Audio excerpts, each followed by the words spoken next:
Hello friends, എല്ലാവർക്കും good morning. അപ്പം മഴതോരും മുമ്പിടെ ഇന്നത്തെ സൂപ്പർ ഹിറ്റ് വിശേഷത്തിലേക്ക് എല്ലാവർക്കും സ്വാഗതം. നമ്മുടെ അലീന അങ്ങനെ നമ്മുടെ രേവതിക്കുട്ടിയുടെ കാര്യങ്ങളെല്ലാം പറയുകയാണ്. അപ്പോൾ രേവതിക്കുട്ടി പറയണം, എന്താ ചേച്ചി എന്താ പറഞ്ഞു വരുന്നത്? അതെ, ആ സ്റ്റാലിൻ ജോസഫിൻ്റെ വീട്ടിലാണ് ഞാനിപ്പോൾ എന്നിങ്ങനെ പറയുക. ഇത് കിട്ടപ്പോഴേക്കും ആണോ ചേച്ചി, സത്യമാണോ ചേച്ചി പറഞ്ഞത്? അതെ, വൈജയുടെയും സ്റ്റാലിൻ ജോസഫിൻ്റെയും മകളാണ് ഈ ഞാൻ എന്ന് പറയുമ്പോൾ, എൻ്റെ ദൈവമേ, ഇതെല്ലാം ഒന്ന് സത്യമായാൽ മതിയായിരുന്നു ചേച്ചി. എനിക്ക് വിശ്വസിക്കാൻ പറ്റുന്നില്ല ചേച്ചി, പറ. എന്നിട്ട് അച്ഛൻ ആദ്യമായിട്ട് മകളെ കണ്ടു കഴിഞ്ഞപ്പോഴേക്കും എന്തായിരുന്നു റിയാക്ഷൻ? മകളെ കണ്ട ഉടനെ തന്നെ മകളെ എന്നും പറഞ്ഞ് കെട്ടിപ്പിടിച്ച് ആ സ്നേഹപ്രകടനം നടത്തി ചേച്ചി. ഇത് കേട്ട് കഴിഞ്ഞപ്പോഴേക്കും നമ്മുടെ അലീന ഉണ്ടായ കഥകളെല്ലാം പറയുകയാണ്. അച്ഛനെ കണ്ടതും താൻ കണ്ണുമിഴിച്ച് ഇങ്ങനെ ഞെട്ടലോടെ നോക്കി നിന്നതും അതിനുശേഷം സത്യസന്ധമായ കാര്യങ്ങളൊക്കെ പറഞ്ഞതും അച്ഛൻ കൈ നീട്ടിയതും താൻ കൊടുക്കാതിരുന്നതും അങ്ങനെ ഇതായ കാര്യങ്ങളെല്ലാം പറഞ്ഞ് അവിടെ നമ്മുടെ അലീന കഥ അവസാനിപ്പിക്കുകയാണ്. എൻ്റെ ചേച്ചി, ഇതൊക്കെ അവിടെ നടന്നല്ലേ ചേച്ചി? പക്ഷെ എൻ്റെ ദൈവമേ, എനിക്കത് വിശ്വസിക്കാൻ പറ്റുന്നില്ല ചേച്ചി. അപ്പം ചേച്ചി ശരിക്കും സ്വന്തം അച്ഛൻ്റെ അടുത്ത് എത്തിയല്ലേ? എൻ്റെ അച്ഛൻ എൻ്റെ പപ്പയെ കണ്ടുപിടിച്ച് എൻ്റെ കണ്ണുമുന്നിൽ കൊണ്ടുവന്ന് എത്തിച്ചു. ഇപ്പതേ ഞാനിപ്പോൾ അവിടെയാണ് എന്നൊക്കെ പറയാം. ചേച്ചിക്ക് അവിടെ കുഴപ്പമൊന്നുമില്ലല്ലോ? അല്ല, ഈ പപ്പയ്ക്ക് വേറെ ആരുമില്ലേ? ഉണ്ട്, എല്ലാവരും ഉണ്ട്. ഭാര്യയുണ്ട്, മക്കളുണ്ട്. പക്ഷെ അവരെയൊന്നും ഞാൻ കണ്ടിട്ടില്ല. എന്നിട്ട് ചേച്ചി ഇവരാരൊന്നും പരിചയപ്പെട്ടില്ലേ? ഇല്ലെന്നേ. എങ്ങനെ പരിചയപ്പെടാനാ? ബാക്കിയുള്ളവരുടെ കാര്യമൊന്നും എനിക്കറിയില്ല. ഞാനിവിടെ വന്നു, ഒരു രാത്രി കഴിഞ്ഞു, ഇതേ നേരം വെളുത്തു. അത്രേ എനിക്ക് അറിയുള്ളൂ. വേറൊരു കാര്യവും എനിക്കറിയില്ല മോളെ. ഇവിടെ ഒരു കാര്യവും ഞാൻ തിരക്കാനും പോയിട്ടില്ല. ഇനി പതിയെ എല്ലാം അറിഞ്ഞ് മനസ്സിലാക്കി വരണം. അതിനുള്ള പുറപ്പാടാണ് ഞാനിപ്പോൾ ചെയ്യുന്നത്. ചേച്ചി എല്ലാ കാര്യങ്ങളും അറിയണേ. എനിക്ക് സന്തോഷമായി ചേച്ചി ഇനി അവിടെ ചെന്നിട്ട് വല്ല പ്രശ്നങ്ങളൊക്കെ ഉണ്ടാകും. എല്ലാവരും സത്യങ്ങളെല്ലാം അറിഞ്ഞു കഴിയുമ്പോഴേക്കും എന്തായാലും നമ്മൾ നേരിട്ടല്ലേ മതിയാവുള്ളൂ. രേവതിക്കുട്ടി, അതെ, ഞാൻ നിന്നെ പിന്നെ വിളിച്ചോളാം. എനിക്ക് ചില കാര്യങ്ങളൊക്കെ ചെയ്തു തീർക്കാനുണ്ട് കേട്ടോ. ഞാൻ പിന്നെ വിളിക്കാം. ശരി ചേച്ചി എന്നും പറഞ്ഞുകൊണ്ട് ഫോൺ വെക്കുകയാണ്. അങ്ങനെ രേവതിക്കുട്ടി സന്തോഷം കൊണ്ട് മറന്നു നിൽക്കുക. രേവതിക്കുട്ടി ഓടി നേരെ താഴത്തേക്ക് ഇറങ്ങിയിട്ട് അങ്കിളെ ആൻറ്റി എന്നും പറഞ്ഞുകൊണ്ട് ഒച്ചത്തിലൊരു വിളിയാണ്. അതേ, എനിക്ക് നിങ്ങളുടെ ഒരു കാര്യം പറയാനുണ്ട്. എന്താ രേവതിക്കുട്ടി, ഭയങ്കര സന്തോഷത്തിലാണല്ലോ എന്ന് ഗ്രേസമ്മാൻ്റെയും മാമച്ചൻ അങ്കളൊക്കെ ചോദിക്കുകയാണ്. അപ്പം അതെ, അലീന ചേച്ചി ഇപ്പോൾ വിളിച്ചത് ആണോ? എന്നിട്ട് എന്തൊക്കെയുണ്ട് വിശേഷങ്ങൾ? അലീനയ്ക്ക് എന്തൊക്കെയുണ്ട് വിശേഷങ്ങൾ എന്ന് ചോദിച്ചപ്പോഴേക്കും അലീന ചേച്ചിയെ ഇപ്പോൾ കൊളത്തൂപ്പുഴയിലാ. കൊളത്തൂപ്പുഴയോ? അതേത് സ്ഥലം? അതെന്തിനാ അവിടെ പോയത്? അപ്പോൾ പാലയിലല്ലേ? അല്ലെന്നേ, ഇപ്പോൾ കൊളത്തൂപ്പുഴയിലാണ് എന്ന് പറയുകയാണ്. എന്താ നീ പറഞ്ഞു വരുന്നത്? എന്തിനിപ്പോൾ അവൾ അങ്ങോട്ട് പോയത് എന്നൊക്കെ ഇങ്ങനെ പറഞ്ഞു കഴിഞ്ഞപ്പോഴേക്കും ചേച്ചി അവിടെ നിന്ന് ജോലി നിർത്തിയേ കൊളത്തുപുഴയിലേക്കാണ് പോയത്. പക്ഷേ അവിടെ വലിയൊരു കഥയുണ്ട്. എങ്കിൽ പറ. കഥ കേൾക്കാനേ എനിക്ക് വലിയ ഇഷ്ടമാണ്. ഒരുപാട് നാളായി നല്ലൊരു കഥ കേട്ടിട്ട്. അതുകൊണ്ട് കഥ പറ എന്ന് മാമച്ചനങ്ങൾ പറയാം. ശരി, ഞാൻ കഥ പറയാം. ഒരിടത്തെ ഒരു കേണൽ സാറുണ്ടായിരുന്നു. ആ കേണൽ സാറിന് ഒരു പെണ്ണിനെ ഭയങ്കര ഇഷ്ടമായിരുന്നു. ലാസ്റ്റേ അവർക്ക് ആ പെണ്ണിനെ കല്യാണം കഴിക്കാനായിട്ട് പറ്റിയില്ല. അപ്പം ഇത് കേട്ട് കഴിഞ്ഞപ്പോഴേക്കും ഗ്രേസബാൻഡി പറയുകയാണ്, മനസ്സിലായി. കേണൽ സാറ് സ്നേഹിച്ചത് വൈജ എന്ന് പറഞ്ഞ പെണ്ണിനെയാണ്. വൈജയുടെ വീട്ടുകാർ വൈജയെ തട്ടിക്കൊണ്ടുപോയി. അങ്ങനെ വൈജ ഗർഭിണിയായി. അങ്ങനെ വൈജ ഗർഭിണിയായപ്പോൾ അതെ ആൻറ്റി, അത് തന്നെ കഥ. വൈജ എന്ന് പറഞ്ഞ മേഡം ഗർഭിണിയായി. അതിൽ ഒരു പെൺകുഞ്ഞ് ജനിച്ചു. ആ പെൺകുഞ്ഞ് വളർന്നതേ ഓർഫനേജിലാ. അലീന എന്ന പേരിലാണ് അവൾ വളർന്നത്. എൻ്റെ പൊന്നു കൊച്ചെ, ഇത് നീ എത്ര പ്രാവശ്യം പറയണം? ആ ഒരു കാര്യം പറ. എന്താണ് ഇപ്പോൾ യഥാർത്ഥത്തിൽ സംഭവം എന്നിങ്ങനെ ചോദിക്കുകയാണ്. അപ്പം ഇതിങ്ങനെ സംസാരിച്ചുകൊണ്ടിരിക്കുന്ന സമയത്താണ് പെട്ടെന്ന് അലീനയുടെ കോള് വരുന്നത് നമ്മുടെ രേവതിക്കുട്ടിക്ക്. അയ്യോ, അലീന ചേച്ചിയാണല്ലോ വിളിക്കുന്നത് എന്നും പറഞ്ഞുകൊണ്ട് ഫോൺ എടുക്കുകയാണ്. ചേച്ചി, എന്തേച്ചി? അയ്യോ മോളോട് ഞാനൊരു പ്രധാനപ്പെട്ട കാര്യം പറയാനായിട്ട് മറന്നുപോയി. എന്തേച്ചി? അതെ, എന്താന്ന് വെച്ച് കഴിഞ്ഞിട്ടുണ്ടെങ്കിൽ ഈ സ്റ്റാലിൻ ജോസഫിൻ്റെ പേര് ആരോടത്തും പറയണ്ട. കാരണം ഞാൻ സ്റ്റാലിൻ ജോസഫിൻ്റെ വീട്ടിലാണെന്നും സ്റ്റാലിൻ ജോസഫിൻ്റെ അച്ഛനാണെന്നുള്ള കാര്യം നീ ആരോടും പറയാൻ നിൽക്കണ്ട. അത് വല്ലാത്തൊരു പ്രശ്നവും.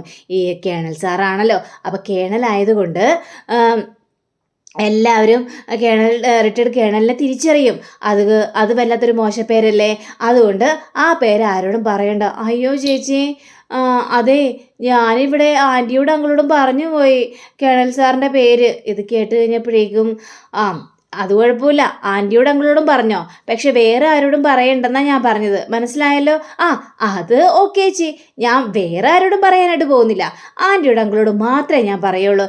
എന്താ അതുപോലെ ചേച്ചി? ആ, അത് മതി എങ്കിൽ പിന്നെ ചേച്ചി ഞാനേ ആൻറ്റിയുടെ കയ്യിലേക്ക് ഫോൺ കൊടുക്കാം എന്നും പറഞ്ഞുകൊണ്ട് നേരെ ഗ്രേസ് അമ്മാൻ്റെ കയ്യിലേക്ക് ഫോൺ കൊടുക്കുകയാണ്. അലീന മോളെ, എന്തൊക്കെയുണ്ട് അവിടെ വിശേഷം എന്ന് ചോദിക്കുകയാണ്. അപ്പോൾ ചോദിച്ചു കഴിഞ്ഞപ്പോഴേക്കും, ഞാൻ കുളത്തൂപ്പുഴയിലേക്ക് വന്ന കാര്യം ആൻറ്റിയോട് പറഞ്ഞില്ലായിരുന്നോ രേവതിക്കുട്ടി? എന്നോടിപ്പോൾ രേവതിക്കുട്ടി അതിനെക്കുറിച്ച് പറഞ്ഞതേ ഉള്ളൂ. ആണല്ലേ മോൾ ആരുടെ വീട്ടിലാ എന്നൊക്കെ ചോദിച്ചപ്പോഴേക്കും രേവതിക്കുട്ടി അതിനെക്കുറിച്ച് പറഞ്ഞില്ലേ? ഓ, അവളോട് പറയാൻ പറഞ്ഞപ്പോഴേ അവളാണെങ്കിൽ വലിയ കഥ അങ്ങോട്ട് പറയാ. അവളെ ഏതോ റിട്ടയർഡ് കേണൽ സ്റ്റാലിനെയും അതേപോലെ തന്നെ വൈജയതിയുടെയും കഥയാണ് അവൾ പറഞ്ഞുകൊണ്ട് വരുന്നത്. അപ്പം ഇത് കേട്ടുകഴിഞ്ഞപ്പോഴേക്കും അലീനയാണെങ്കിൽ, അതെ ആൻറ്റി, ഞാൻ ആ സ്റ്റാലിൻ്റെ വീട്ടിലാണ് ആൻറ്റി ഇപ്പോൾ ഉള്ളത്. എന്താ മോളെ പറയുന്നത്? അതെ, ഞാൻ സ്റ്റാലിൻ ജോസഫിൻ്റെ വീട്ടിലാണ് ഇപ്പോൾ ഉള്ളത് എന്ന് പറയാണ്. അപ്പോൾ പറഞ്ഞു വരുന്നത് വൈജയന്തി സ്നേഹിച്ച ആ സ്റ്റാലിൻ ജോസഫിൻ്റെ വീട്ടിലാണോ? അതേന്നേ, ഞാൻ എൻ്റെ സ്വന്തം പപ്പയുടെ വീട്ടിൽ തന്നെയുള്ളത്. മോളെ, എനിക്ക് വിശ്വസിക്കാൻ പറ്റുന്നില്ല. നീ എങ്ങനെയാണ് അവിടെ എത്തിപ്പെട്ടത് മോളെ? ആരാ നിന്നെ കൊണ്ടാക്കിയത്? എൻ്റെ അച്ഛനെ കഷ്ടപ്പെട്ട് കണ്ടെത്തിയതാ എൻ്റെ പപ്പയെ.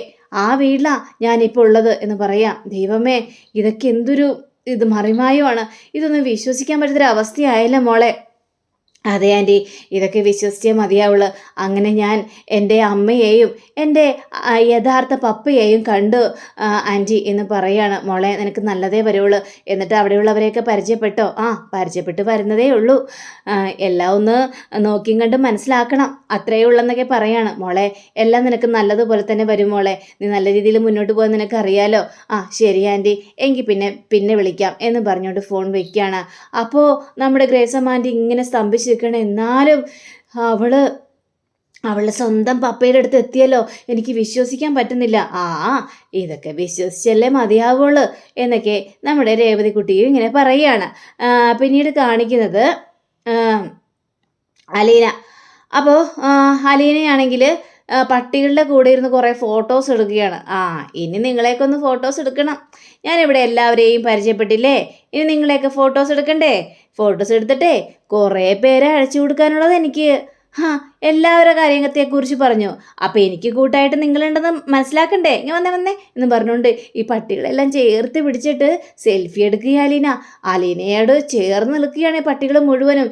ഏതോ മുൻകാല പരിചയമുള്ളതുപോലെയാ പട്ടികൾ അലീനയോടൊപ്പം ഇങ്ങനെ ചേർന്ന് നിൽക്കുന്നത്. അപ്പോൾ ഇതെല്ലാം കണ്ട് അവിടുത്തെ ജോലിക്കാരൊക്കെ ആണെങ്കിൽ ഭയങ്കര അത്ഭുതം. ഇതെന്താണ് ഈ കാണുന്നത്? ഈ പെങ്കൊച്ചെന്താ ഈ കാണിക്കുന്നത്? ഈ ആദ്യമായിട്ട് വരുന്ന ആൾക്കാർ ഈ പട്ടികൾ വെറുതെ വിടാറുണ്ടോ? അവരിട്ട് കൊടയൂലേ? ദേ, ഈ പെണ്ണ് ഫസ്റ്റ് വന്നപ്പം മുതൽ ഈ പട്ടിയാണെങ്കിൽ ദേ അടങ്ങി ആ പെണ്ണിൻ്റെ കാൽച്ചൂട്ടി പോയിരിക്കലാണ്. എന്നിട്ട് ഈ പെണ്ണെ തന്നെ ഇങ്ങനെ നോക്കി നിൽക്കുകയാണ്, പഞ്ചപുച്ഛം അടക്കി നിന്നൊരവസ്ഥ. എടാ, നീ ഇവിടെ കയറി വന്ന കാര്യം നിനക്ക് ഓർമ്മയുണ്ടോ? പിന്നെ അയ്യോ, എന്നെ അത് ഓർമ്മിപ്പിക്കല്ലേ. എന്നെ ഇവിടെ ഇട്ട് മുഴുവൻ ഓടിച്ചില്ലേ? അതേപോലെ തന്നെ ആരെങ്കിലും പരിചയമില്ലാത്തവരെ ഇവരുടെ ദേഹത്ത് തൊട്ട് കഴിഞ്ഞാലേ ഇവർ കടിച്ച് കീറും. ആ ഒരു ഇനമാണ് ഇപ്പതേ ഈ പെണ്ണിൻ്റെ മുന്നിൽ ഇങ്ങനെ പഞ്ചപുച്ഛം മടക്കി നിൽക്കുന്നത്. ഇത് വിശ്വസിക്കാൻ പറ്റുന്നില്ല. ഇത് എവിടം വരെയും പോവാവോ? ഏതായാലും ഇത് ഇവിടുത്തെ കുട്ടി തന്നെയാണെന്ന് എനിക്ക് തോന്നുന്നത് എന്നൊക്കെ പറഞ്ഞിട്ട് ഇവരിങ്ങനെ അങ്ങോട്ടും ഇങ്ങോട്ടൊക്കെ കുശലം, പിന്നെ അതേപോലെ തന്നെ ഇങ്ങനെ കുശുമ്പും കുന്നായ്മയും ഒക്കെ പറയുകയാണ്. അപ്പോൾ ഒരു ജോലിക്കാരൻ്റെ അയ്യോ ദേ വിസിലടിക്കുന്നുണ്ടല്ലോ, എത്ര വിസിലാണെന്ന് പോലും എനിക്ക് ഓർമ്മയില്ല, എല്ലാം കലങ്ങി ചമ്മന്തിയായി പോയിട്ടുണ്ടാകുമെന്ന് പറഞ്ഞ് അടുക്കളയിലേക്ക് ഓടുകയാണ് ഒരു ജോലിക്കാരന്. അപ്പം നമ്മുടെ അലീന ഫോട്ടോ എടുത്തുകൊണ്ടിരിക്കുക. അപ്പോൾ ഫോട്ടോ അല്ലെങ്കിൽ അയച്ചുകൊണ്ടിരിക്കുക. അപ്പോൾ ഈ ഫോട്ടോസ് എല്ലാം അയച്ചത് നമ്മുടെ ബബിതയ്ക്കും കൃഷ്ണമോൾക്കൊക്കെയാണ്. അപ്പോൾ ഇവരിങ്ങനെ ഫോട്ടോസൊക്കെ കാണിച്ചു, ദേ നോക്കി ചേച്ചി എന്ത് രസമാണല്ലോ ചേച്ചി എന്നൊക്കെ പറഞ്ഞുകൊണ്ട് ഫോട്ടോ കാണുക. അപ്പോൾ ഇവരിങ്ങനെ ഫോൺ നോക്കിയിരിക്കുന്നത് നമ്മുടെ വൈജ കാണുകയാണ്. അപ്പോൾ വൈജ ഇത് കണ്ടു കഴിഞ്ഞപ്പോഴേക്കും എടി എന്താടി നിങ്ങൾ കുറേ നേരമായാലും ഫോൺ നോക്കിക്കൊണ്ടിരിക്കുന്നത്, എന്താ പരിപാടി? പഠിക്കാനൊന്നുമില്ലേ?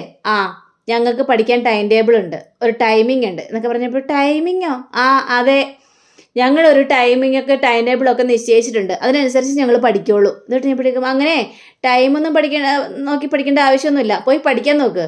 അതെ, ഞങ്ങൾ പറഞ്ഞല്ലോ ഞങ്ങൾക്കൊരു ടൈം ഉണ്ടെന്ന്. നിങ്ങളുടെ ഇഷ്ടത്തിന് ഇവിടെ നടക്കുള്ളൂ? അതെ, ഞങ്ങളുടെ ഇഷ്ടം കൂടി ഉണ്ട് ഇവിടെ നടക്കാനായിട്ട്. ഇത്ര നാളത് എവിടെയായിരുന്നു? ഇങ്ങോട്ട് കയറി വന്നായിരുന്നോ? ഇല്ലല്ലോ. പിന്നെ എന്താ കൂടുതൽ വാചകം പഠിക്കാനായിട്ട്? കൂടുതൽ ഭരിക്കാനൊന്നും വരേണ്ട ആവശ്യമൊന്നുമില്ല എന്ന് നമ്മുടെ ബബിത പറയുക. ഇത് കേട്ട് കഴിഞ്ഞപ്പോഴേക്കും ഈ വൈജ അവിടെ തകർന്നിങ്ങനെ കണ്ണും വിളിച്ച് നോക്കി നിൽക്കണം. നീ എന്താടി എന്നോട് ധികരിക്കാൻ മാത്രം ആയോടി എന്നൊക്കെ ഇങ്ങനെ ചോദിക്കണം. അപ്പം നമ്മുടെ കൃഷ്ണമോളാണെങ്കിൽ അതെ അമ്മ ഇത്ര നാളെ എവിടെയായിരുന്നു? ഇറങ്ങുണ്ടായിരുന്നില്ലല്ലോ.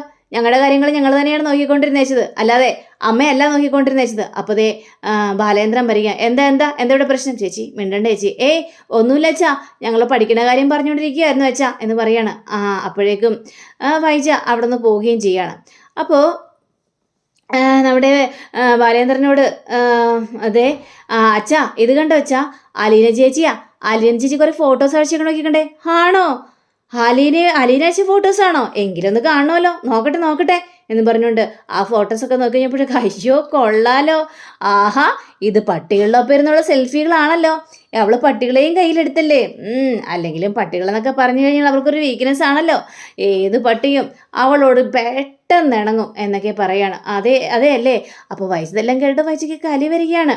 അങ്ങനെ നമുക്കൊന്ന് അലീന ചേച്ചി എന്ന് വിളിച്ചാലോ? ശരി എന്നൊക്കെ പറഞ്ഞുകൊണ്ട് അലീനയെ വിളിക്കുക. അലീനെ വിളിച്ചു കഴിഞ്ഞപ്പോഴേക്കും എന്താ മോളെ? ഞാനാടി അച്ഛനാ എന്ന് പറയാണ്. അച്ഛാ എന്തൊക്കെയുണ്ട് അച്ഛയുടെ വിശേഷം? ഞങ്ങളെല്ലാം അങ്ങോട്ട് ചോദിക്കണം എന്തൊക്കെയുണ്ട് വിശേഷം എന്നൊക്കെ പറഞ്ഞുകൊണ്ട്. അപ്പോൾ ഇവരിങ്ങനെ ബാലേന്ദ്രൻ ഇങ്ങനെ സംസാരിച്ച് ഫോണും കൊണ്ട് അങ്ങോട്ട് നീങ്ങി പോവുകയാണ്. അപ്പോൾ കൃഷ്ണയ്ക്കും അതേപോലെ തന്നെ ബബിതയും നമുക്ക് കുറച്ച് നേരം പോയി പഠിക്കാം എന്നൊക്കെ പറയാം. അപ്പോഴേക്കും നമ്മുടെ വൈജ വന്നിട്ട് ഓഹോ അപ്പോൾ നിങ്ങൾക്ക് ഇപ്പോൾ പഠിക്കാനായല്ലേ, നീ എന്തിനാടി അവളെയൊക്കെ വിളിക്കാൻ നിൽക്കുന്നത്? ഇവിടെ നിന്ന് പോയവളെ, അതായത് കള്ളത്തരം കാണിച്ച് ഇവിടെ ഈ വീട്ടിൽ നിന്ന് അടിച്ച് പുറത്താക്കിയവളെ നിങ്ങൾ എന്തിനാണ് വിളിക്കുന്നത്?